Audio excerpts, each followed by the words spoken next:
Alors que la moitié de la planète est en confinement, plus de 500 personnes se sont réunies en téléconférence ce vendredi 26 mars 2020 pour discuter le sens de la transition écologique. Car la pandémie signifie un changement complet de notre regard sur la crise environnementale. La pandémie signale l'urgence planétaire. La pandémie signifie qu'il n'y a plus de marche arrière, que plus rien ne sera comme avant.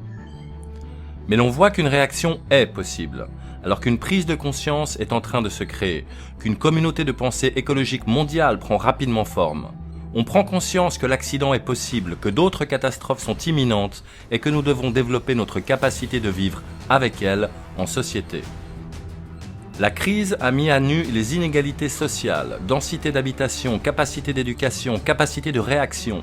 Les citoyens voient plus clairement que jamais que l'égalité n'est pas encore une réalité.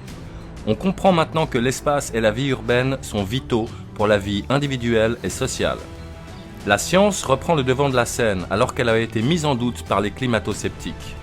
Les politiques qui n'ont pas écouté les scientifiques sur l'urgence sanitaire ont pris des décisions qui mettent en danger les peuples de leur pays. Les politiques qui n'écoutent pas les scientifiques sur l'urgence écologique prennent des décisions qui mettent en danger la Terre entière. La vue à court terme de l'économie n'est plus crédible. Elle se montre complètement incapable de garantir le futur des peuples et de la planète. Et la perspective que ces mêmes vues à court terme dominent l'après-crise demande une réaction coordonnée et immédiate. Nous avons maintenant le devoir de mettre en place des solutions systémiques et planétaires, solidaires et collaboratives pour relever tous ensemble les grands défis écologiques. C'est la priorité absolue. Au niveau local, grâce au système de soutien et d'échange des citoyens, pour monter des enseignements collaboratifs, des réseaux d'alimentation, de services à la personne, d'entraide et de productivité. Au niveau global, par la mise en réseau des données, des connaissances, du savoir-faire pour créer des solidarités financières et une nouvelle régulation des marchés.